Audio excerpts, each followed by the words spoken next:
ಮೈಸೂರು ಯೋಗೀಶ್ ವತಿಯಿಂದ 25 ಜನ ತಂಡ ಬಿಳಿಗಿರಿ ರಂಗನ ಬೆಟ್ಟಕ್ಕೆ ಪ್ರವಾಸ ಮಾಡಿದ್ವು. ಅದರಲ್ಲಿ ಪ್ರಮುಖವಾಗಿ ಬಿಳಿಗಿರಿ ರಂಗನ ಬೆಟ್ಟಕ್ಕೆ ಈಗ ಬಂದಿದ್ದೀವಿ. ಈಗ ಬೆಟ್ಟದಲ್ಲಿ ಮೇಲೆ ಇಳಿದು ಈಗ ಬೆಟ್ಟದಕ್ಕೆ ಮೆಟ್ಟಿಲುಗಳ ಮೇಲಿಂದ ಬಿಳಿಗಿರಿ ರಂಗನ ದರ್ಶನಕ್ಕೆ ಹೋಗ್ತಾ ಇದ್ವಿ.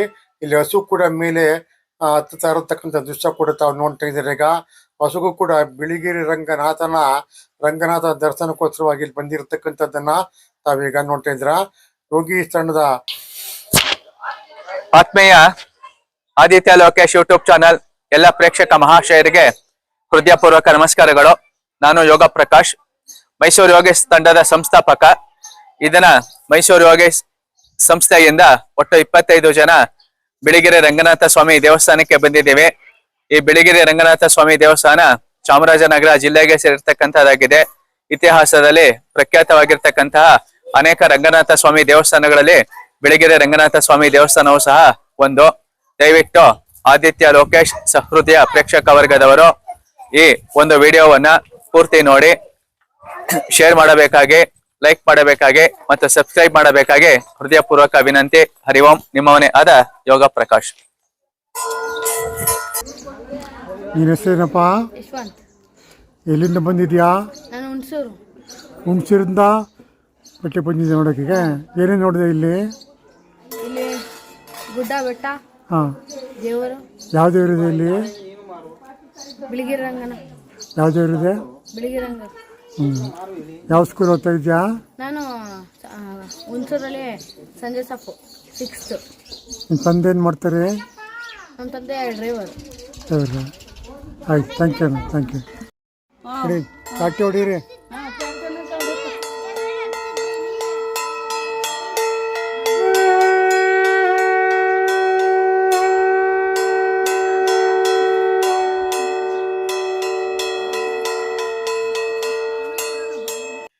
ಈಗ ಭಕ್ತಾದಿಗಳು ಬೆಟ್ಟ ಹತ್ತಾ ಇದ್ದಾರೆ. ಈಗ ಕೆಲವು ಭಕ್ತಾದಿಗಳು ದಾಟಿ ಹೊಡ್ಕೊಂಡು ಕುಟುಂಬ ಸಮೇತರಾಗಿ ಬೆಟ್ಟಕ್ಕೆ ಹೋಗ್ತಾ ಇರ್ತಕ್ಕಂಥ ದೃಶ್ಯವನ್ನು ಈಗ ತಾವೀಗ ನೋಡ್ತಾ ಇದ್ದಾರೆ. ಈಗ ಬಿಳಿಗಿರಿ ರಂಗನ ಸ್ವಾಮಿ ದೇವಸ್ಥಾನಕ್ಕೆ ದೇವರ ದರ್ಶನಕ್ಕೆ ಹರಕೆ ಹೊತ್ಕೊಂಡಿರ್ತಕ್ಕಂಥವ್ರು ನೋಡಿ. ಮೆಟೀರಿಯಲ್ ಮಳೆ ಹೇಗೆ ಸಾಕ್ತಾ ಇದ್ದೀನಿ, ಈಗ ಹತ್ತುತ್ತಾ ಇದ್ದೀನಿ ನಾನೀಗ. ಎಲ್ಲ ಮಕ್ಕಳಾದಿಯಾಗಿ ಹೆಣ್ಣು ಮಕ್ಕಳು ಗಂಡು ಮಕ್ಕಳು ಎಲ್ಲರೂ ಕೂಡ ಮೆಟ್ಟಿಲುಗಳನ್ನು ಹತ್ಕೊಂಡು ಹೋಗ್ತಾ ಇರ್ತಕ್ಕಂಥ ದೃಶ್ಯವನ್ನು ತಾವೀಗ ನೋಡ್ತಾ ಇದ್ದಾರೆ. ಈಗ ನಾನು ಕೂಡ ಮೆಟ್ಟಿಲುಗಳನ್ನ ಶೂಟಿಂಗ್ ಮಾಡ್ಕೊಂಡು ನಾನು ಕೂಡ ಮೆಟ್ಟಿಲು ಹತ್ತಾ ಇದ್ದೀನಿ. ಹೆಣ್ಣು ಮಕ್ಕಳು ಗಂಡು ಮಕ್ಕಳು, ವಯಸ್ಸಾದವರು, ವೃದ್ಧರು ಎಲ್ಲರೂ ಕೂಡ ಇಲ್ಲಿ ಹೋಗ್ತಾ ಇರ್ತಕ್ಕಂಥದ್ದು ತಾವು ನೋಡ್ತಾ ಇದ್ದಾರೆ. ಈಗ ಅರ್ಧ ಮೆಟ್ಟಿಲುಗಳನ್ನ ಹತ್ತಿದ್ದೀನಿ. ಈಗ ನೋಡಿ, ಇಲ್ಲಿ ರಂಗನಾಥ ಸ್ವಾಮಿಯ ಒಂದು ದೇವಸ್ಥಾನ ನೋಡ್ತಾ ಇದ್ದೀವಿ. ಮತ್ತು ಸುತ್ತಲೂ ಕೂಡ ಬೆಟ್ಟದ ಸುತ್ತಲೂ ಕೂಡ ವಿಹಂಗಮ ನೋಟವನ್ನ ತಮಗೆ ತೋರಿಸ್ತಾ ಇದ್ದೀನಿ ನೋಡಿ. ಈಗ ಎಂಥ ವಿಶಾಲವಾದಕ್ಕಿಂತ ಆಕಾಶದಲ್ಲಿ ಬೆಟ್ಟಗಳ ಸಾಲು ಒಂದರಂತೆ ಸುಮಾರು 7 ಬೆಟ್ಟಗಳು ಇರತಕ್ಕಂಥದ್ದು. ಮತ್ತು ಬಿಳಿ ರಂಗನ ಸ್ವಾಮಿ ದೇವಸ್ಥಾನದ ಮೆಟ್ಟಿಲುಗಳನ್ನು ಕೂಡ ತಾವೀಗ ನೋಡ್ತಾ, ಸುತ್ತಲಿನ ಪರಿಸರವನ್ನು ಕೂಡ ತಾವೀಗ ನೋಡ್ತಾ ಇದ್ದೀರಾ. ಮತ್ತು ಹಸು ಕೂಡ ರಂಗನಾಥ ಸ್ವಾಮಿ ದೇವಸ್ಥಾನ ಕಡೆಗೆ ತಿರುಗಿ ನೋಡ್ಕೊಂಡು ಮೆಟ್ಟಿ ಹತ್ತಕ್ಕೆ ಬರೋದಕ್ಕೆ ಪ್ರಯತ್ನ ಮಾಡ್ತಾ ಇದೆ. ಈಗ ನೋಡಿ ಯಾವ ರೀತಿ ಈ ಸಂಗಮ ನೋಟವನ್ನು ತಮಗೆ ತೋರಿಸ್ತಾ ಇದ್ದೀನಿ. ಅಂತ ಅದ್ಭುತವನ್ನ ತಮಗೆ ತೋರಿಸ್ಬೇಕು ಅಂತ ನನಗೆ ಕಾಲು ನೋವಿದ್ರು ಕೂಡ ನಾನು ಈ ದೃಶ್ಯವನ್ನ ತೋರಿಸ್ಬೇಕು ನಿಮಗೆ ಅನ್ನೋ ಉದ್ದೇಶಕ್ಕೋಸ್ಕರವಾಗಿ ಕಷ್ಟಪಟ್ಟು ಮೆಟೀರಿಯಲ್ ಹತ್ಕೊಂಡು ಬರ್ತಾ ಇದ್ದೀನಿ. ಈಗ ಕಾರ್ನಲ್ಲಿ 20 ರೂಪಾಯಿ ಕೊಟ್ಟರೆ ಮೇಲಕ್ಕೆ ಹೋಗ್ಬೋದಾಗಿತ್ತು, ಆದರೆ ನಾನು ಹೋಗ್ಲಿಲ್ಲ. ಕಾಲು ನೋವಿತ್ತು. ಮೊನ್ನೆ ಸ್ಕೂಟ್ರಿಂದ ಬಿದ್ದು ಕೂಡ ಸೊಂಟಕ್ಕೆ ಏಟಾಗ್ಬಿಟ್ಟಿತ್ತು, ತುಂಬ ನೋವಿತ್ತು, ಎಡಗಾಲು ನೋವಿದು. ಆದ್ರೂ ಕೂಡ ನಾನು ಮೇಲಕ್ಕೆ ಹತ್ಕೊಂಡು ಬಂದಿದ್ದೀನಿ. ಈಗ ಈ ದರ್ಶನವನ್ನು ತಮಗೆ ತೋರಿಸ್ಬೇಕು, ನಮ್ಮ ಭಕ್ತಾದಿಗಳಿಗೆ ಬೆಟ್ಟವನ್ನು ಹತ್ಕೊಂಡು ಹೋಗೋದು ಹೇಗೆ ಅದನ್ನು ಮತ್ತು ಸುತ್ತ ವಿಹಂಗಮ ನೋಟವನ್ನು ತೋರಿಸ್ಬೇಕು ಅನ್ನೋ ಉದ್ದೇಶಕ್ಕೋಸ್ಕರವಾಗಿ ನಾನು ಇಲ್ಲಿ ಸಂಪೂರ್ಣವಾಗಿರುತ್ತಾ ಒಂದು ಬೆಟ್ಟದ ಸಾಲೆಗಳನ್ನ ಪ್ರಕೃತಿ ವಿಸ್ಮಯ ನೋಟವನ್ನು ತಮಗೆ ತೋರಿಸ್ತಾ ಇದ್ದೀನಿ. ಈಗ ನಾನು ಯಾವುದೇ ರೀತಿಯ ಒಂದು ಸಂಕೋಚ ಇಟ್ಕೊಳ್ದೆ ಒಂದು ಬೆಟ್ಟದ ಮೇಲೆ ಹತ್ತುಕೊಂಡು ಎಲ್ಲ ನೋವುಗಳನ್ನು ಕೂಡ ಸಹಿಸ್ಕೊಂಡು ಬೆಟ್ಟವನ್ನು ಹತ್ತಿ ಬಂದು ಮೇಲೆ ನಿಂತ್ಕೊಂಡು ಒಂದು ವಿಹಂಗಮ ನೋಟವನ್ನು ನಮಗೆ ತೋರಿಸ್ತಾ ಇದ್ದೀನಿ. ಈಗ ನೋಡಿ, ಎಂಥ ಅದ್ಭುತವಾಗಿರ್ತಕ್ಕಂಥ ದೃಶ್ಯ. ಈಗ ಬೆಟ್ಟಗಳ ಸಾಲು ಇರತಕ್ಕಂಥದ್ದು, ಹಿಮಾಚ್ಛಾದಿತ ಬೆಟ್ಟಗಳನ್ನ ತಾವೀಗ ನೋಡ್ತಾ ಇದ್ದಾರೆ. ಈಗ ಬಹಳ ರಮ್ಯವಾಗಿರ್ತಕ್ಕಂಥ ನೋಟ ಇದು, ಬಹಳ ಅದ್ಭುತವಾಗಿರ್ತಕ್ಕಂಥ ನೋಟ ನೋಡ್ಕೋಸ್ಕರವಾಗಿ ನಾನು ಬೆಟ್ಟವನ್ನು ಹತ್ಕೊಂಡು ಬಂದು ಈ ದೃಶ್ಯವನ್ನು ತಮಗೆ ತೋರಿಸ್ತಾ ಇದ್ದೀನಿ. ಎಲ್ಲರೂ ದಯಮಾಡಿ ನೋಡಬೇಕು. ನೋಡಿ ಸಂತೋಷ ಪಡಬೇಕು ಅನ್ನೋ ಉದ್ದೇಶಕ್ಕೋಸ್ಕರವಾಗಿ ಈ ಒಂದು ಕಮ್ಮಿ ನೋಟವನ್ನು ನಮಗೆ ಇಲ್ಲಿ ವಿಡಿಯೋ ಮಾಡಿದ್ದೀನಿ. ಈಗ ಬೆಟ್ಟದ ಮೇಲೆ ಬಂದಿದ್ವಿ. ಈಗ ಇಲ್ಲಿ ಗರುಡಗಂಬ ಧ್ವಜಸ್ತಂಭ ಕೂಡ ಇರ್ತಕ್ಕಂಥದ್ದನ್ನು ತಾವೀಗ ನೋಡ್ತಾ ಇದ್ದೀರಾ. ರಂಗನಾಥ ಸ್ವಾಮಿ ದೇವಸ್ಥಾನದ ಈ ಒಂದು ದೃಶ್ಯವನ್ನು ತಮಗೆ ಆ ಪರಿಸರದ ವಿಹಂಗಮ ನೋಟವನ್ನು ತಮಗೆ ತೋರಿಸ್ತಾ ಇದ್ವಿ. ಈಗ ನೋಡ್ತಾ ಇದ್ದಾರೆ. ಈಗ ಅದ್ಭುತವಾಗಿರ್ತಕ್ಕಂಥ ದೃಶ್ಯ. ಈಗ ನೀಲಿ ಬಣ್ಣದ ಆಕಾಶದ ಮೇಲೆ ಹಳದಿ ಬಣ್ಣದ ಗೋಪುರ ಇರತಕ್ಕಂಥದ್ದು ರಂಗನಾಥ ಸ್ವಾಮಿ ದೇವಸ್ಥಾನ ಮತ್ತು ಅಲುಂಬಿನಮ್ಮನ ದೇವಸ್ಥಾನ ಇರತಕ್ಕಂಥದ್ದು ನೋಡಿ ತಾವೀಗ. ನಮ್ಮ ಕ್ಯಾಪ್ಟನ್ ಆಗಿರ್ತಕ್ಕಂಥ ಯೋಗ ಪ್ರಕಾಶ್ ಅವರು ಅವ್ರು ಯಾಕಂದ್ರೆ ಎಂಕ್ವೈರಿ ಮಾಡ್ತಾರೆ. ಯಾಕೆ ಮಾತಾಡ್ಬಾರ್ದು. ಹರಿ ಓಂ. ಇವತ್ತಿನ ದಿವಸ ಮೈಸೂರು ಯೋಗೇಶ್ ತಂಡದಿಂದ ಒಟ್ಟು 25 ಜನ ಈ ಒಂದು ಬಿಳಿಗಿರಿ ರಂಗನಾಥ ಸ್ವಾಮಿ ತೀರ್ಥಕ್ಷೇತ್ರಕ್ಕೆ ಬಂದಿದ್ದೀವಿ. ಈ ತೀರ್ಥಕ್ಷೇತ್ರ ಅಂತ ಏನಿದೆ, ಇದೊಂದು ತಪೋಭೂಮಿ ಅಂತ ಹೇಳೋದಕ್ಕೆ ಇಷ್ಟಪಡ್ತೀನಿ. ನಾವು ಕಳೆದ ಒಂದು 25 ವರ್ಷಗಳ ಹಿಂದೆ ಬಂದಾಗ ಇಲ್ಲಿ ಸರಿಯಾಗಿರ್ತಕ್ಕಂಥ ರಸ್ತೆಗಳಿರ್ಲಿಲ್ಲ, ಬಸ್ ಸೌಕರ್ಯಗಳಿರ್ಲಿಲ್ಲ, ಕಾಡು ಪ್ರಾಣಿಗಳ ಹಾವಳಿನೂ ಸಹ ಇತ್ತು. ಆದ್ರೆ ಇವತ್ತಿನ ದಿವಸ ಬಸ್ ಸೌಕರ್ಯ ಇದೆ, ಚೆನ್ನಾಗಿರ್ತಕ್ಕಂಥ ಮೆಟ್ಲುಗಳಿದೆ. ಈ ದೇವಸ್ಥಾನ ಬಹಳ ಅತ್ಯಂತ ಉತ್ತಮವಾಗಿದೆ. ಪ್ರಯಾಣಿಕರಿಗೆ ಅದರದೇ ಆಗಿರ್ತಕ್ಕಂಥ ತಂಗುದಾಣಗಳಿದೆ, ಉಪಹಾರ ವ್ಯವಸ್ಥೆ ಇದೆ. ಇದೆಲ್ಲ ಆಗ್ಬೇಕು ಅಂತಂದ್ರೆ ಸರ್ಕಾರದ ವತಿಯಿಂದ ಯಾರಾದ್ರೂ ಒಬ್ಬರ ಮುಖ್ಯವಾಗಿರ್ತಕ್ಕಂಥ ಅಧಿಕಾರಿಗಳು ಕೆಲಸ ಮಾಡ್ಬೇಕು. ಅಂತ ಕೆಲಸ ಮಾಡಿರ್ತಕ್ಕಂಥವ್ರು ಯಾರು ಅಂತ ಇಲ್ಲಿರ್ತಕ್ಕಂಥ ಸಾರ್ವಜನಿಕರನ್ನ ನಾವು ವಿಚಾರಿಸಿದಾಗ ಮುಜೀಬ್ ಅಂತಕ್ಕಂತಹ ಒಬ್ಬ ಅತ್ಯಂತ ಉತ್ತಮ ಅಧಿಕಾರಿ ಅವರು ಈ ಒಂದು ದಿವ್ಯ ಕ್ಷೇತ್ರನ ಅಭಿವೃದ್ಧಿ ಪಡಿಸಿದ್ರು ಅಂತ ಹೆಸರು ಹೇಳ್ತಾರೆ. ನೋಡಿ, ಮನುಷ್ಯ ಅಂತ ಹುಟ್ಟಿದ್ಮೇಲೆ ಯಾರು ಒಂದ್ ಒಳ್ಳೆ ಕೆಲಸ ಮಾಡಿದ್ರೆ ಅವ್ರು ಹೋದ ನಂತರ ಅವ್ರನ್ನ ಜ್ಞಾಪಿಸ್ಕೋತಾರೆ. ಅವಾಗ್ಲೇನೆ ನಮ್ಗೆ ಏನ್ ಸಿಗುತ್ತೆ ಗೊತ್ತಾ? ಅವಾಗ್ಲೇನೆ ನಮ್ಗೆ ಮೋಕ್ಷ ಮಾರ್ಗ ಸಿಗುತ್ತೆ. ದಯಮಾಡಿ ಈ ದೇವಸ್ಥಾನದ ಸೌಂದರ್ಯವನ್ನ ವೀಕ್ಷಿಸಿ ಆದಿತ್ಯ ಲೋಕೇಶ್ ಸಂಸ್ಕೃತಿ ಆದಿತ್ಯ ಲೋಕೇಶ್ ಯೂಟ್ಯೂಬ್ ಚಾನಲ್ಗೆ ಸಬ್ಸ್ಕ್ರೈಬ್ ಮಾಡಿ, ಶೇರ್ ಮಾಡಿ ಮತ್ತು ಲೈಕ್ ಮಾಡಿ. ಹರಿ ಓಂ. ನಿಮ್ಮವನೇ ಆದ ಯೋಗ ಪ್ರಕಾಶ್. ನಮ್ಮ ಹರಿಹೊನ್ನವರು ನಮ್ಮ ಕನಕಪುರ ತಾಲೂಕ್ನವರು. ಅವರ ಡ್ರೈವರ್ ಆದಂತ ನಂಜಪ್ಪ ಅವರು ನಮ್ ಜೊತೆಲಿದ್ದಾರೆ. ಮತ್ತೆ ಕಾರ್ಯಕಾರಿ ಸಮಿತಿಯವರೆಲ್ಲ ನಮ್ ಜೊತೆಲಿದ್ದಾರೆ. ಇದೆಲ್ಲ ನಮ್ಗೊಂದು ಹೆಮ್ಮೆ ಅನ್ಸುತ್ತೆ. ನಮ್ಮ ಊರ್ನ ಕಡೆಯವರು ಬಂದು ಇದು ಅಭಿವೃದ್ಧಿ ಪಡಿಸಿದ್ದಾರೆ ಅಂತ ಹೇಳೋದಕ್ಕೆ ತುಂಬಾ ಸಂತೋಷ ಪಡ್ತೀನಿ. ಹರಿ ಓಂ. ಲಯನ್ ಸುರೇಶ್ ಅವರೇ, ನಿಮಗೂ ಹೃದಯಪೂರ್ವಕ ನಮಸ್ಕಾರಗಳು.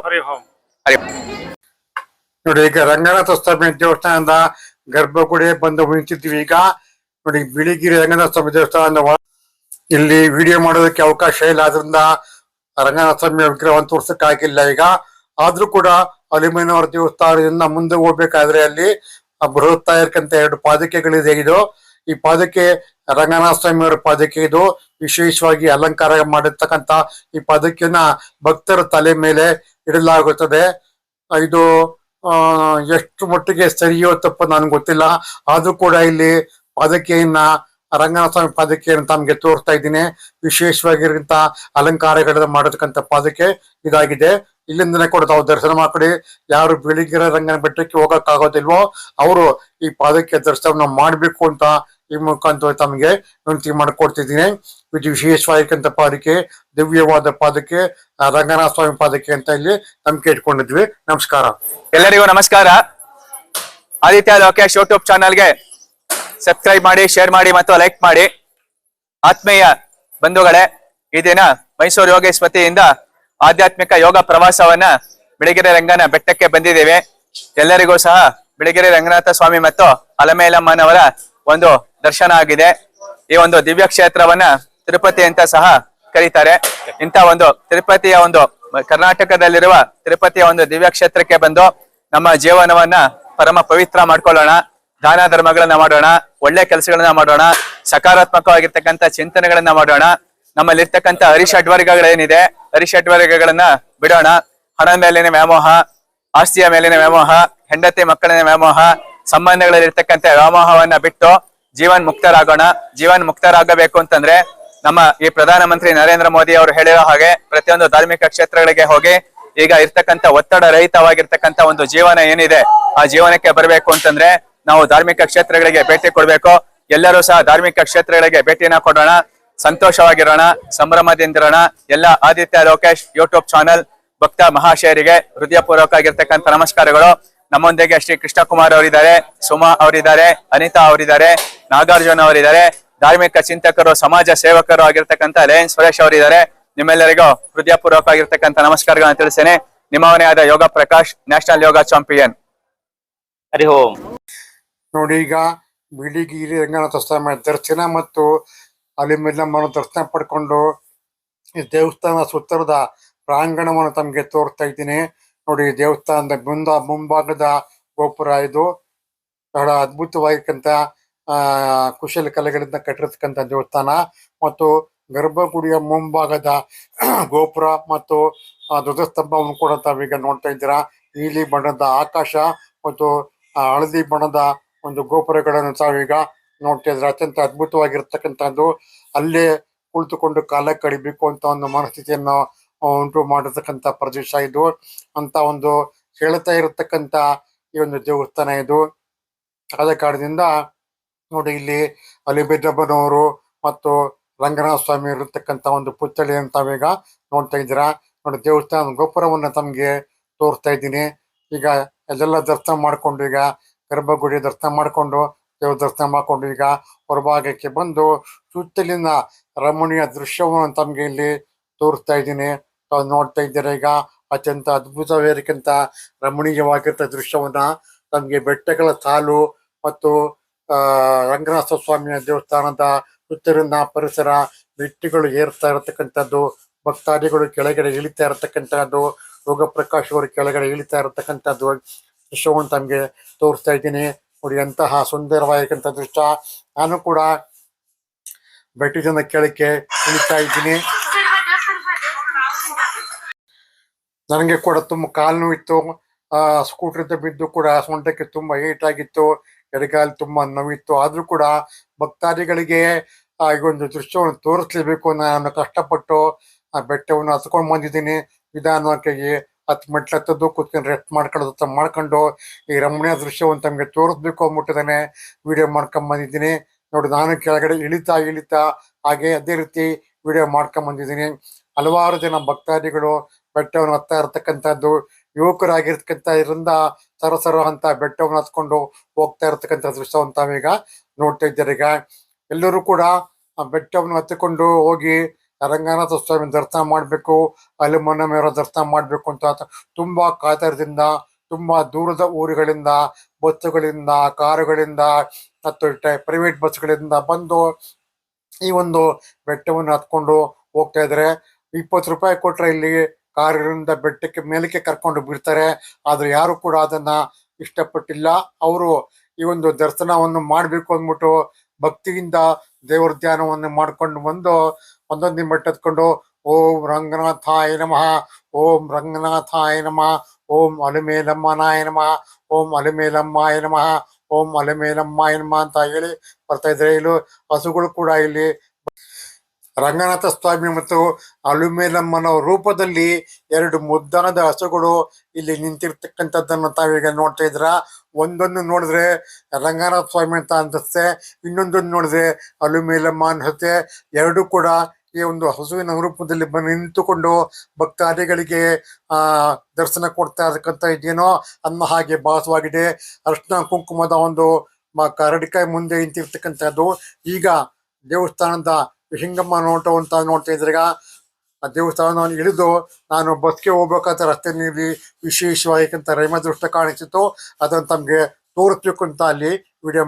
ಸಹನ ಅಂತಂದ್ರೆ ತುಂಬಾ ಸಹನೆಯಿಂದ ನೋಡ್ಕೊಂಡ್ ಬಂದಿದ್ದಾರೆ. ಅವ್ರ ನಿಜವಾದ ಹೆಸರು ಏನೋ ಗೊತ್ತಾ? ಅನನ್ಯ ಅಂತ. ಅನನ್ಯ ಅವ್ರಿಗೆ ಇನ್ನೊಂದು ಬಾರಿ ರೈನ್ ಡ್ರಾಪ್ ಟೈಪ್ಸ್.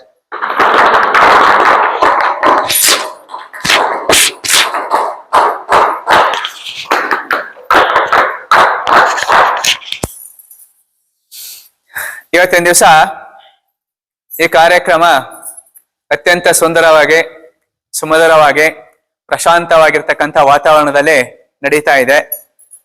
ಆತ್ಮೀಯ ಯೋಗ ಬಂಧುಗಳೇ, ಬೆಳಗ್ಗೆ ನಾವೆಲ್ಲ ಪ್ರಥಮವಾಗಿ ಟಿ ನರಸೀಪುರದಲ್ಲಿರ್ತಕ್ಕಂಥ ಗುಂಜಾ ಲಕ್ಷ್ಮೀ ನರಸಿಂಹಸ್ವಾಮಿ ದೇವಸ್ಥಾನವನ್ನ ಸಹ ನೋಡ್ಕೊಂಡು ಬಂದಿದ್ದೀವಿ. ಈಗ ಬೆಳಗೆರೆ ರಂಗನಾಥ ಸ್ವಾಮಿಯ ಒಂದು ದರ್ಶನನೂ ಸಹ ಅಲ್ಲಿ ಆಗಿದೆ. ಅಲಮೇಲಮ್ಮನವರ ದೇವಿಯ ಒಂದು ದರ್ಶನ ಸಹ ಮಾಡ್ಕೊಂಡು ಬಂದಿದ್ದೀವಿ. ಈ ಸುಂದರವಾಗಿರ್ತಕ್ಕಂಥ ಒಂದು ಪರಿಸರಕ್ಕೆ ನಾವು ಬಂದಿರತಕ್ಕಂಥದ್ದು ಇದೊಂದು ಶಾಲೆಯಂತೆ. ಆದ್ರೆ ಇದೊಂದು ಆಶ್ರಮದ ಮಾದರಿನಲ್ಲಿ ಬಿಳಿಗಿರಿ ರಂಗನ ಬೆಟ್ಟದಲ್ಲಿ ಕಿಟ್ಟರೆ ಅತ್ಯಂತ ಹಸಿರಿನಿಂದ ಕೂಡಿರ್ತಕ್ಕಂತಹ ಒಂದು ಪ್ರಶಾಂತ ಸ್ಥಳಕ್ಕೆ ನಾವು ಬಂದಿದ್ದೀವಿ. ಬಂದಿರತಕ್ಕಂಥ ಉದ್ದೇಶ ಏನು ಅಂತಂದ್ರೆ, ನಾವು ಮುಕಂದನ್ ಗುರೂಜಿ ಅವರು, ಲಯನ್ ಸುರೇಶ್ ಅವರು ಒಂದು ಸಂಸ್ಥೆನ ಹುಟ್ಟಾಕಿದೀವಿ. ಆ ಸಂಸ್ಥೆ ಹೆಸರು ಮೈಸೂರು ಯೋಗೇಶ್ ಸಂಸ್ಥೆ ಅಂತ. ನಮ್ಮ ಈ ಸಂಸ್ಥೆಗೆ ತನುಮನ ಧನವನ್ನ ಯಾರು ಸಹಾಯ ಮಾಡ್ತಾರೆ, ನಾವು ಮಾಡ್ತಾ ಇರ್ತಕ್ಕಂಥ ಎಲ್ಲಾ ಕೆಲಸಗಳಿಗೆ ತಮ್ಮನ್ನ ಯಾರು ತೊಡಗಿಸ್ಕೋತಾರೆ, ಯೋಗ ಕ್ಷೇತ್ರದಲ್ಲಿ ಅವ್ರದೇ ಆಗಿರ್ತಕ್ಕಂಥ ಸೇವೆಗಳನ್ನ ಯಾರು ಮಾಡ್ತಾರೆ ಅಂತವ್ರಿಗೆಲ್ಲ ನಾವೇನ್ ಮಾಡ್ತೀವಿ ಅಂತಂದ್ರೆ ಅಂತವ್ರಿಗೆ ಪ್ರೋತ್ಸಾಹ ಮಾಡಿ ಜವಾಬ್ದಾರಿನ ಕೊಟ್ಟು ಗುರುತಿಸ್ಬೇಕು ಅಂತಕ್ಕಂಥ ಸದುದ್ದೇಶನ ಇಟ್ಕೊಂಡು ನಾವು ಪ್ರಶಸ್ತಿನ ಪ್ರದಾನ ಮಾಡ್ತಾ ಬಂದಿದ್ದೀವಿ. ಬೇರೆ ಬೇರೆ ಸಭಾಂಗಣದಲ್ಲಿ ಮಾಡ್ತಾ ಇದ್ದೀವಿ. ಆದ್ರೆ ಇವತ್ತಿನ ದಿವಸ ಅರ್ಚನಾ ಅವರ ಸೌಭಾಗ್ಯನ ಏನೋ ಗೊತ್ತಿಲ್ಲ. ಅರ್ಚನಾ ಅವರು ನಮಗೆ ಕಳೆದ ಒಂದು 20 ವರ್ಷಗಳಿಂದ ಪರಿಚಯನೂ ಹೌದು. 20 ವರ್ಷಗಳ ಹಿಂದೆ ಸಂಸ್ಕೃತ ಪಾಠಶಾಲೆಯಲ್ಲಿ ನಮ್ಮ ಶಾಲೆಯಲ್ಲಿ ಯೋಗಾಭ್ಯಾಸನೂ ಸಹ ತರಬೇತಿನ ಸಹ ಪಡೆದಿದ್ದಾರೆ. ಇವತ್ತು ಮೈಸೂರಲ್ಲಿ ಅನೇಕ ಜನರಿಗೆ ಇವರು ವೈಯಕ್ತಿಕವಾಗಿರ್ತಕ್ಕಂಥ ತರಗತಿನೂ ತಗೋತಾರೆ, ಅನೇಕ ಶಾಲಾ ಕಾಲೇಜುಗಳಲ್ಲಿ ತಗೋತಾರೆ, ಸದ್ಗೃಹಿಣಿನೂ ಸಹ ಆಗಿದ್ದಾರೆ. ಇದರ ಜೊತೆಯಲ್ಲಿ ಇವರು ಬೇರೆ ಬೇರೆ ಕಚೇರಿಗಳಿಗೆ ಕೆಲಸಕ್ಕೂ ಸಹ ಹೋಗ್ತಾ ಇದ್ದಾರೆ. ಇದೆಲ್ಲ ಏನ್ ತೋರಿಸುತ್ತೆ ಅಂತಂದ್ರೆ ಇವರು ಅತ್ಯಂತ ಶಾಂತಿಯುತವಾಗಿ ಜವಾಬ್ದಾರಿಯುತವಾಗಿ ಎಲ್ಲಾ ಕೆಲಸಗಳನ್ನು ನಿಷ್ಠೆಯಿಂದ ಮಾಡ್ತಾರೆ ಅನ್ನೋದನ್ನ ತೋರಿಸುತ್ತೆ. ಮೈಸೂರು ಯೋಗ ಸಂಸ್ಥೆಗೂ ಅಷ್ಟೇನೆ ಇವರು ಬಂದಿವಸಿಂದನೂ ಸಾಕಷ್ಟು ಜನ ಆಧ್ಯಾತ್ಮಿಕ ಪ್ರವಾಸಕ್ಕೆ ಇವರು ಜನಗಳನ್ನ ಕೊಟ್ಟಿದ್ದಾರೆ, ಅನೇಕ ಜನಕ್ಕೆ ಮಾರ್ಗದರ್ಶನ ಕೊಟ್ಟಿದ್ದಾರೆ. ನಾವು ಕೃಷ್ಣ ಕುಟೀರ ಅಂತಕ್ಕಂಥ ಒಂದು ಆಶ್ರಮಕ್ಕೆ ಕರ್ಕೊಂಡು ಹೋದಾಗ್ಲೂ ಸಹ ಅಲ್ಲೂ ಸಹ ಅನೇಕ ಮಹಿಳೆಯರಿಗೆ ಆಯ್ತೆ ನಮ್ಮ ಗುರುಗಳು ಅಂತಂದ್ರೆ ಏನು ಅನ್ನೋದ್ರ ಬಗ್ಗೆ ಒಂದು ಅರಿವನ್ನ ಮೂಡಿಸ್ತಕ್ಕಂಥ ಜಾಗೃತಿನೂ ಸಹ ಮಾಡಿದ್ದಾರೆ. ಇವರ ಎಲ್ಲಾ ಸೇವೆಯನ್ನ ಪರಿಗಣಿಸಿ ನಾವು ಮುಕುಂದನ್ ಗುರೂಜಿ ಅವರು, ಲಯನ್ ಸುರೇಶ್ ಅವರು ಯಾರಿಗೆ ನಾವು ಅತ್ಯಂತ ಉತ್ತಮವಾಗಿ ಸೇವೆ ಮಾಡ್ತಾರೆ ಅಂತ ಅವ್ರಿಗೆ ನಿಸ್ವಾರ್ಥತೆಯಿಂದ ಏನ್ ಮಾಡ್ತೀವಿ ಅಂದ್ರೆ ಮೈಸೂರು ಯೋಗೇಶ್ ರತ್ನ ಸೇವಾ ರತ್ನ ಅಂತಕ್ಕಂಥ ಒಂದು ಪ್ರಶಸ್ತಿನ ಕೊಡ್ತಾನೆ ಬಂದಿದ್ದೀವಿ. ಇವತ್ತಿನ ದಿವಸ ಆ ಸೌಭಾಗ್ಯ ಯಾರಿಗೆ ಸಿಕ್ಕಿದೆ, ನಮ್ಮ ಅರ್ಚನಾ ಅವರಿಗೆ ಸಿಕ್ಕಿದೆ. ಅರ್ಚನಾ ಅವರಿಗೆ ಹೃದಯಪೂರ್ವಕ ಧನ್ಯವಾದಗಳು. Rain droplet.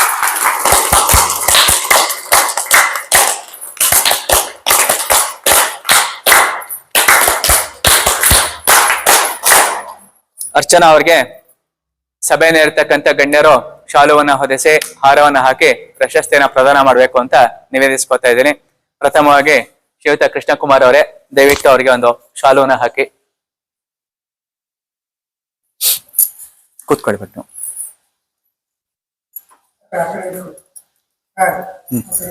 ಈ ಕಡೆ ಬನ್ನಿ ಸರ್. ಲಯನ್ ಸುರೇಶ್ ನೀವು ನೆಕ್ಸ್ಟ್ ಆ ಕಡೆ ಸ್ವಲ್ಪ.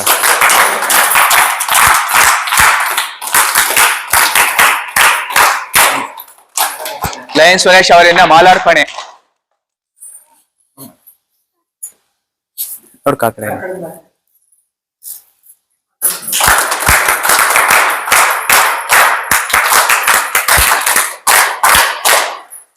ಮುಕುಂದನ್ ಗುರೂಜಿ ಅವರಿಂದ ಭಾಗವತ ಗ್ರಂಥ ಉಡುಗೊರೆ. ಬನ್ನಿ ಗುರೂಜಿ.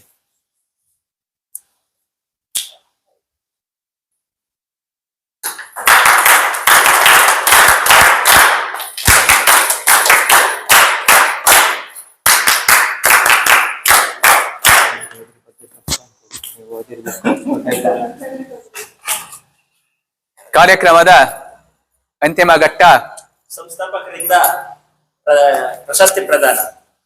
ಮೈಸೂರು ಯೋಗೇಶ್ ಸೇವಾ ರತ್ನ ಪ್ರಶಸ್ತಿ ಪ್ರದಾನ ಅರ್ಚನಾ ಅವರು.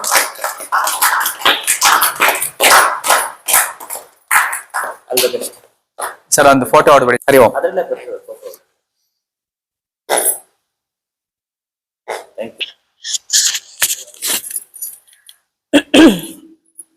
ಎಲ್ರಿಗೂ ನಮಸ್ಕಾರ ಹಾಗೂ ಎಲ್ಲ ಗುರುಗಳಿಗೂ ಕೂಡ ನಮ್ದು ವಂದನೆಗಳು. ನಾವೇನೇ ಗುರಿ ಸಾಧಿಸ್ಬೇಕಂದ್ರೆ ನಮ್ಮ ಹಿಂದೆ ಗುರು ಅನ್ನೋರಿಗೆ ಒಬ್ರು ಇರ್ಲೇಬೇಕು.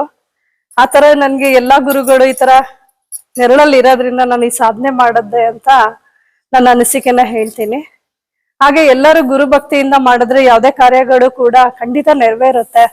ನಮ್ಮಿಂದ 4 ಜನಗೂ ಒಳ್ಳೇದಾಗತ್ತೆ, ನಮ್ ಸಂಸಾರನೂ ಕೂಡ ನೀಟಾಗಿರುತ್ತೆ. ಹಾಗೆ ನಾವು ಕ್ರಮಬದ್ಧವಾಗಿ ಜೀವನವನ್ನ ಮಾಡ್ಬೋದು. ಯೋಗ ಆರೋಗ್ಯಪೂರ್ಣವಾಗೂ ಇರುತ್ತೆ. ನಾವು ಯೋಗ ಗುರುವಲ್ಲಿ ಶ್ರೇಷ್ಠತೆ ಅಂತ ನಾನು ಭಾವಿಸ್ತೀನಿ. ಎಲ್ಲರಿಂದನೂ ಒಂದೊಂದು ವಿದ್ಯೆನ ಕಲ್ತಿರ್ತೀವಿ, ಬಟ್ ಯೋಗ ವಿದ್ಯೆ ಸೆಲೆಕ್ಟೆಡ್ ಪರ್ಸನ್ಗೆ ಮಾತ್ರ ಬರೋ ಅಂತದ್ದು. ಅದಕ್ಕೆ ಅಂತ ಗುರುಗಳಿಂದ ಈ ತರ ಸನ್ಮಾನ ಮಾಡಿಸ್ಕೊಂಡಿರೋದು ನನ್ನ ಪೂರ್ವಜನ್ಮ ಪುಣ್ಯ ಇರ್ಬೇಕು. ತುಂಬಾ ಸಂತೋಷ ಆಯ್ತು. ನಂಗೆ ಏನ್ ಹೇಳ್ಬೇಕನ್ನೋದು ಗೊತ್ತಾಗ್ತಾ ಇಲ್ಲ. ನನ್ಗೆ ಯಾವಾಗ್ಲೂ ಹಿಂಗೆ ಗುರು ನೆರಳು ಇರ್ಲಿ ಅಂತ ಆಶಿಸ್ತೀನಿ. ಹರಿ ಓಂ. ಹರಿ ಓಂ. ಅಂದ್ರೆ ವ್ಯವಹಾರಾತ್ಮಕವಾಗುತ್ತೆ ಎಲ್ಲೆಲ್ಲಿರುತ್ತೆ ಅಲ್ಲಿ ಆಧ್ಯಾತ್ಮಿಕತೆ ಅನ್ನೋದು ಇರಲ್ಲ. ಆದ್ರೆ ಮೈಸೂರು ಯೋಗೇಶ್ ಟ್ರಸ್ಟ್ ಅವ್ರು ಏನ್ ಮಾಡ್ತಾ ಇದೀವಿ ಅಂತಂದ್ರೆ ಇದು ಪರಿಪೂರ್ಣ ಪ್ರಮಾಣದಲ್ಲಿ ಆಧ್ಯಾತ್ಮಿಕತೆಯೇ. ನಾವು ಧಾರ್ಮಿಕ ಕ್ಷೇತ್ರಗಳಿಗೆ ಹೋಗೋದ್ರ ಜೊತೆನಲ್ಲಿ ಅಲ್ಲಿರ್ತಕ್ಕಂಥ ಸ್ಥಳದ ಮಹಿಮೆಗಳನ್ನ ಹೇಳೋದ್ರ ಜೊತೆನಲ್ಲಿ ಅಲ್ಲಿ ಉತ್ತಮವಾಗಿರ್ತಕ್ಕಂಥ ಪ್ರವಚನಗಳು, ನಮ್ಮ ಭಾರತೀಯ ಸನಾತನ ಸಂಸ್ಕೃತಿಯಲ್ಲಿರ್ತಕ್ಕಂಥ ಸುಭಾಷಿತಗಳು, ಮಂತ್ರ ಘೋಷಗಳನ್ನ ಹೇಳ್ತಕ್ಕಂಥ ಒಂದು ಇಟ್ಕೊಂಡಿದೀವಿ. ಯಾತಕ್ಕೆ ಇದೆಲ್ಲದನ್ನು ಇಟ್ಕೊಂಡಿದೀವಿ ಅಂತಂದ್ರೆ, ಇಲ್ಲಿರ್ತಕ್ಕಂಥ ಪ್ರತಿಯೊಬ್ಬರಿಗೂ ಸಹ ಮನೆಯಲ್ಲಿ ಅವ್ರದೇ ಆಗಿರ್ತಕ್ಕಂಥ ಜಂಜಾಟಗಳಿದೆ, ಒತ್ತಡಗಳಿದೆ, ಮಾನಸಿಕ ಕ್ಲೇಶತೆಗಳಿದೆ. ಹಾಗೂ ಮೈಸೂರು ನಗರದಲ್ಲೇ ನಾವು ಇರೋದ್ರಿಂದ ಅನೇಕ ಜನ ಕೂರ್ಚಾಗದಲ್ಲೇ ಕೂತ್ಕೊಂಡು ಕೆಲಸಗಳು ಮಾಡೋದ್ರಿಂದ ಅನಾರೋಗ್ಯವಂತರಾಗೂ ಇರ್ತೀವಿ. ಪ್ರತಿ 3 ತಿಂಗಳಿಗೆ ಒಂದು ಸಲನಾದ್ರೂ ನಾವು ಕೆಲವೊಂದು ಕ್ಷೇತ್ರಗಳ ದರ್ಶನವನ್ನ ಮಾಡೋದ್ರಿಂದ ನಮ್ಗೆ ಏನ್ ಸಿಗುತ್ತೆ ಗೊತ್ತೇ? ನಮ್ಗೆ ಅತ್ಯದ್ಭುತವಾಗಿರ್ತಕ್ಕಂಥ ಶಾಂತಿ ಸಿಗುತ್ತೆ, ಹಾಗೂ ಮನಸ್ಸು ಉಲ್ಲಾಸಪ್ರದವಾಗಿರುತ್ತೆ. ನಾವು ಏನೇನು ಸ್ಥಳಗಳನ್ನ ಜೀವಿತಾವಧಿಯಲ್ಲಿ ನೋಡ್ಬೋದು ಅಂತ ಎಲ್ಲಾ ಸ್ಥಳಗಳನ್ನು ನೋಡ್ತಕ್ಕಂಥ ಒಂದು ಪುರಾಣದ ಪುಣ್ಯದ ಕೆಲಸನೂ ಸಹ ಬರುತ್ತೆ. ಹೊಸ ಜನಗಳ ಪರಿಚಯ ಆಗುತ್ತೆ. ಸಮಾನ ಮನಸ್ಕರು, ಸಮಾನ ವಯಸ್ಕರು, ಸಮಾನ ಸಂಸ್ಕೃತಿ, ಸಮಾನ ಆಚಾರ, ಸಮಾನ ವಿಚಾರ, ಹೀಗೆ ಅನೇಕ ವಿಷಯಗಳ ಸಮ್ಮಿಲನ ಆಗೋದ್ರಿಂದ ನಮ್ಮ ಈ ಶರೀರ ಏನಿದೆ, ಶರೀರ ಕಲಿಯುಗದಲ್ಲೇ ಮಾನಸಿಕವಾಗಿ, ದೈಹಿಕವಾಗಿ ನಾವು ಮೋಕ್ಷ ಮಾರ್ಗಕ್ಕೆ ಹೋಗತಕ್ಕಂತ ಒಂದು ಸಾಧನ ಆಗುತ್ತೆ. ಇವತ್ತಿನ ಆಧ್ಯಾತ್ಮಿಕ ಚಿಂತನೆ ನಮ್ಮ ಶ್ರೀಯುತ ಮುಕುಂದನ್ ಗುರೂಜಿ ಅವರಿಂದ. ಮುಕುಂದನ್ ಗುರೂಜಿ ಅವರು ಶ್ರೀಕೃಷ್ಣನ ಕಥೆಗಳು, ಮಹಾಭಾರತದ ಕಥೆಗಳು, ರಾಮಾಯಣದ ಕಥೆಗಳು, ಆಚಾರ್ಯ ಪುರುಷರಾಗಿರ್ತಕ್ಕಂಥ ಶಂಕರಾಚಾರ್ಯರು, ರಾಮಾನುಜಾಚಾರ್ಯರು, ಮಧ್ವಾಚಾರ್ಯರು, ಭಾಗವತ, ಪತಂಜಲಿ ಯೋಗ ದರ್ಶನ, ಹೀಗೆ ಹಲವಾರು ವಿಷಯಗಳಲ್ಲಿ ಉಪನ್ಯಾಸಗಳನ್ನ ಕೊಡೋದ್ರ ಜೊತೆನಲ್ಲಿ ನೂರಾರು ಜನ, ಸಾವಿರಾರು ಜನ ವಿದ್ಯಾರ್ಥಿಗಳನ್ನ ತರಬೇತಿ ಮಾಡಿರ್ತಕ್ಕಂಥ ಸತ್ಕೀರ್ತಿ ಯಾರಿಗೆ ಸೇರುತ್ತೆ?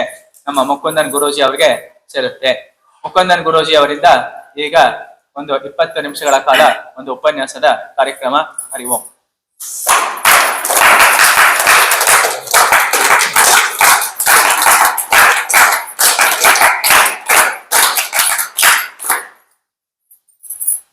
ಎಲ್ಲರಿಗೂ ನಮಸ್ತೆ.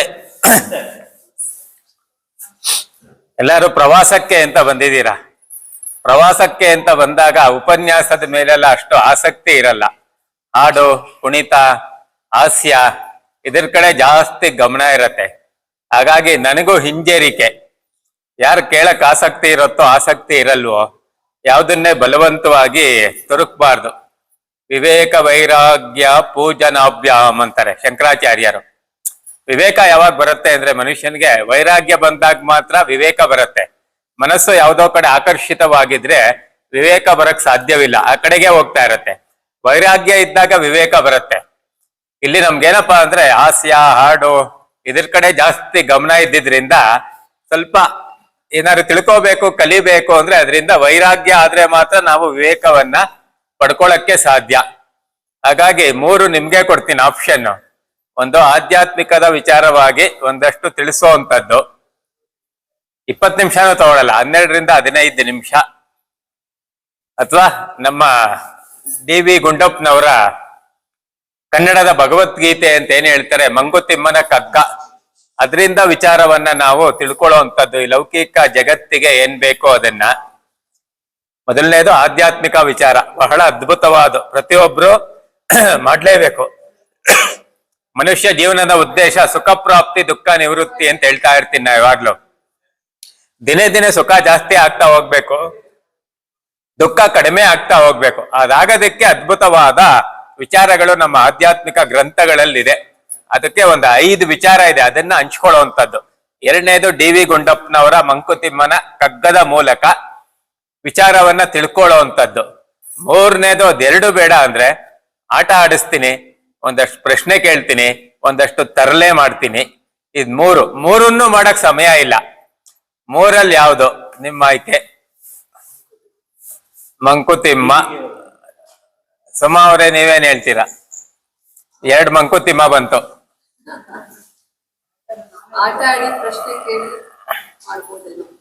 ಓಕೆ, ಇನ್ಯಾರು ಏನ್ ಹೇಳ್ತೀರಾ? ಅರ್ಚನಾ ಅವ್ರೆ. ಓಕೆ, ಪ್ರಶ್ನೆ ಕೇಳೋದು, ಆಟ ಆಡೋದು. ಇನ್ಯಾರು ಏನ್ ಹೇಳ್ತೀರಾ? ಓಕೆ, ಉಪನ್ಯಾಸ. ಈಗ ಮಂಕುತಿಮ್ಮನೂ ಬಂತು, ಆಟನೂ ಬಂತು, ಉಪನ್ಯಾಸನೂ ಬಂತು. ಹೇಳಿ. ನಾ ಕೊಟ್ಟಿರೋದ್ 3 ಆಪ್ಷನ್, ಅದ್ರಲ್ಲಿ ಮಾತ್ರ ಹೇಳ್ಬೇಕು. ನೀವು ಪರೀಕ್ಷೆಗೆ ಹೋದಾಗ ಒಂದ್ 4 ಕೊಟ್ಬಿಟ್ಟು ಇದ್ರಲ್ಲಿ ಆಯ್ಕೊಂಡ್ ಬರೀರಿ ಅಂತಾರೆ. ನಿಮ್ದೇ ಆದ ಆಯ್ಕೆ ಅವ್ರು ಕೊಟ್ಟಿರಲ್ಲ, ಹೌದೋ ಅಲ್ವಾ? ಓಕೆ, ಅಷ್ಟನ್ನು ಕವರ್ ಮಾಡ್ಬಿಡೋಣ ಫಾಸ್ಟ್ ಆಗಿ 5 ನಿಮಿಷದಲ್ಲಿ, ಎಲ್ಲಾರ್ಗು ಅನುಕೂಲ ಆಗ್ಲಿ. ಮೊದಲನೇದೇನಪ್ಪಾ ಅಂದ್ರೆ ಯಜ್ಞ ಅಂದ್ರೆ ಏನು? ಯಜ್ಞ ಅಂದ್ರೆ ಏನು? ಯಾರು ಹೇಳ್ತೀರಾ? ಯಜ್ಞ ಯಜ್ಞ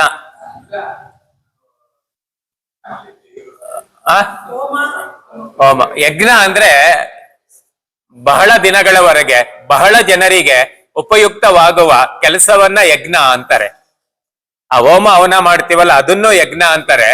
ಅದೇ ನಿಜವಾದ ಯಜ್ಞ ಅಂದ್ರೆ ಬಹಳ ದಿನಗಳವರೆಗೆ ಬಹಳ ಜನಕ್ಕೆ ಬಹುಜನ ಹಿತಾಯ ಬಹುಜನ ಸುಖಾಯ ಅಂತ ಒಳ್ಳೇದಾಗೋ ಕೆಲಸ ಮಾಡ್ತೀವಲ್ಲ ಅದನ್ನ ಯಜ್ಞ ಅಂತ ಕರೀತಾರೆ. ಅದಕ್ಕೆ ಯಜ್ಞಾತ್ ಭವಂತಿ ಭೂತಾನಿ ಪರ್ಜನ್ಯದನ್ನ ಸಂಭವ, ಯಜ್ಞಾತ್ ಭವತಿ ಪರ್ಜನ್ಯೋ ಯಜ್ಞ ಕರ್ಮ ಸಮುದ್ಭವ ಅಂತ ಒಂದು ಭಗವದ್ಗೀತೆಯ ಶ್ಲೋಕ ಇದೆ. ಅಂದ್ರೆ ಈ ಪ್ರಕೃತಿ ನಾವೇನು ಬಿಸಿಬೇಳೆಭಾತು ಮೊಸರನ್ನ ಅದೆಲ್ಲ ತಿಂದ್ವಿ, ಅದು ಒಂದು ಯಜ್ಞದ ಮೂಲಕ ನಮ್ಗೆ ಸಿಕ್ಕಿರೋವಂಥದ್ದು. ಸೂರ್ಯ ಭಗವಂತ ಭೂಮಿಲಿರೋ ನೀರ್ನ ಹೀರ್ಕೋತಾನೆ, ಹೀರ್ಕೊಂಡು ಮೋಡವಾಗಿ ವಾಪಸ್ ಅದ್ ಮಳೆ ರೂಪದಲ್ಲಿ ನೆಲಕ್ಕೆ ಸುರಿಸ್ತಾನೆ. ಅದ್ರಲ್ಲಿ ತಿರ್ಗಾ ಬೆಳೆ ಬರುತ್ತೆ, ಅದನ್ನ ತಿರ್ಗಾ ನಾವು ಊಟ ಮಾಡ್ತೀವಿ. ಹೌದಾ ಅಲ್ವಾ? ನಿರಂತರವಾಗಿ ನಡೀತಾ ಇರತ್ತೆ ಪ್ರಪಂಚ ಇರೋ ತನಕ. ಅದನ್ನ ಯಜ್ಞ ಅಂತ ಕರೀತಾರೆ. ಆ ರೀತಿ ಏನೋ ಗಣಪತಿ ಯಜ್ಞ ಅಥವಾ ಬೇರೆ ಬೇರೆ 108 ಯಜ್ಞಗಳಿದೆ, ಅದನ್ನು ಯಜ್ಞ ಅಂತ ಕರೀತಾರೆ. ಮೂರನೇದು ಜ್ಞಾನ ಯಜ್ಞ. ನಿರಂತರವಾಗಿ ಸತತವಾಗಿ ಮನುಷ್ಯ ಬದುಕಿರೋ ತನಕ ಜ್ಞಾನವನ್ನ ಸಂಪಾದನೆ ಮಾಡ್ಕೋತಾನೆ ಹೋಗ್ಬೇಕು. ಒಂದ್ ದಿವಸ 2 ದಿವಸ ಸಂಪಾದನೆ ಮಾಡ್ಕೊಂಡ್ರೆ ಸಾಲದು, ವರ್ಷಾನ್ಗಟ್ಲೆ. ಅದನ್ನು ಯಜ್ಞ ಅಂತಾರೆ, ಜ್ಞಾನ ಯಜ್ಞ ಅಂತಾರೆ. ಅದರಲ್ಲಿ ಎಲ್ಲದಕ್ಕಿಂತ ಮುಖ್ಯವಾದ್ದು 5 ಯಜ್ಞ ಪ್ರತಿಯೊಬ್ಬ ಮನುಷ್ಯನು ಪಾಲನೆ ಮಾಡ್ಲೇಬೇಕು. 5 ಯಜ್ಞ. ಯಜ್ಞ ಅಲ್ಲ ಅದು 5 ಸಾಲ ಅಂತಾನು ಕರಿತೀವಿ ನಾವು. 5 ಋಣ ಅಂತೀವಿ. ನಮ್ಗೆಲ್ಲ 5 ಋಣಗಳಿದೆ. ಆ 5 ಋಣವನ್ನ ನಾವು ತೀರಿಸ್ಲೇಬೇಕು ಮನುಷ್ಯನಾಗಿ ಹುಟ್ಟಿದ ಮೇಲೆ. ನಿಮ್ಗೇನೇನೋ ಸಮಸ್ಯೆಗಳಿರುತ್ತೆ, ಹಣಕಾಸಿನ ಸಮಸ್ಯೆ ಇರ್ಬೋದು, ಅಥವಾ ಮನೆಯಲ್ಲೇ ಗಂಡ ಹೆಂಡತಿರ ನಡುವೇನೋ, ಅಥವಾ ಮಕ್ಕಳ ಜೊತೆನೆ ಏನೋ ಸಂಬಂಧದ ಸಮಸ್ಯೆ, ಅತ್ತೆ ಸೊಸೆ ನಡುವೆ ಸಮಸ್ಯೆ, ಅಥವಾ ಆರೋಗ್ಯದ ಸಮಸ್ಯೆ. ನನ್ಗೇನ್ ಜೋರಾಗಿ ಅವರೇ ಮಾತಾಡ್ತಾರೆ.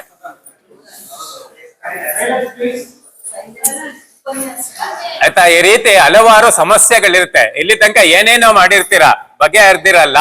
ಗ್ರಹಗತಿ ತಿದ್ದವನೆ ಜೋಯಿಸನು ಜಾತಕದಿ ವಿಹಿತವಾಗಿ ಅದರ ಗತಿ ಸೃಷ್ಟಿ ವಿಧಿಂ ಸಹಿಸದಲ್ಲದೆ ಮುಗಿಯದಾವದಸೆ ಬಂದಡಂ ಸಾನೆ ವಜ್ರದ ಕವಚ ಮಂಕುತಿಮ್ಮ. ಏನೋ ಸಮಸ್ಯೆ ಅನ್ಬಿಟ್ಟು ನೀವು ಜಾತಕ ತಗೊಂಡು ಜೋಯಿಸ್ ಹತ್ರ ಹೋಗ್ತೀರಾ. ಅವ್ರು ಹಿಂಗಿದೆ ಈ ತರ ಸಮಸ್ಯೆ ಅಂತ ಹೇಳ್ಬೋದು. ಅವರು ಆ ಗ್ರಹಗತಿನೇನ್ ತೆಗೆದು ಬದಲಾಯಿಸಕ್ ಆಗಲ್ಲ, ಬೇರೆ ಕಡೆ ಇಡಕ್ ಆಗಲ್ಲ. ಅದು ಪ್ರಕೃತಿ. ಹೌದೋ ಅಲ್ವಾ? ಬಂದಿದ್ದನ್ನ ಅನುಭವಿಸ್ಲೇಬೇಕು. ಬಾರದು ಬಪ್ಪದು ಬಪ್ಪದು ತಪ್ಪದು ಅಂತಾರೆ ಬಸವಣ್ಣನವರು. ಆದ್ರೆ ಅದನ್ನೆಲ್ಲ ತಪ್ಪಿಸ್ಕೊಳಕ್ಕೆ ಅಂತಲೇ ನಮ್ಮ ಆಧ್ಯಾತ್ಮದಲ್ಲಿ ಋಣಗಳು ಅಂತ ಇದೆ. ನಾವು ಋಣಕ್ಕೆ ಸಿಗಾಕೊಂಡಿರೋದ್ರಿಂದ ನಮ್ಗೆ 108 ಸಮಸ್ಯೆ.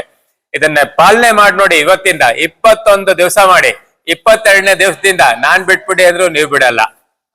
ಯಾಕೆ ಬಿಡಲ್ಲ ಹೇಳಿ? ನಿಮ್ಗೆ ಒಳ್ಳೇದಾಗ್ತಾ ಇರತ್ತೆ, ಅನುಕೂಲವಾಗ್ತಾ ಇರತ್ತೆ, ಸಮಸ್ಯೆಗಳು ಬಗೆಹರಿತಾ ಇರತ್ತೆ, ಆರೋಗ್ಯ ಸಿಗ್ತಾ ಇರತ್ತೆ. ಈ ಪಂಚ ಋಣಗಳನ್ನ ಶಾರ್ಟ್ ಆಗಿ ಹೇಳ್ತೀನಿ. 1 ಗಂಟೆ ಬೇಕು ಹೇಳಕ್ಕೆ, ನಾ 5 ನಿಮಿಷದಲ್ಲಿ ಹೇಳ್ತೀನಿ 5. ಮೊದಲನೇದನ್ನ ಬ್ರಹ್ಮಯಜ್ಞ ಅಂತ ಕರೀತಾರೆ. ಬ್ರಹ್ಮಯಜ್ಞ. ಬ್ರಹ್ಮಯಜ್ಞ ಯಾರು ಹೇಳ್ತೀರಾ? ಬ್ರಹ್ಮಯಜ್ಞ ಅಂದ್ರೆ ಏನು ಅಂತ?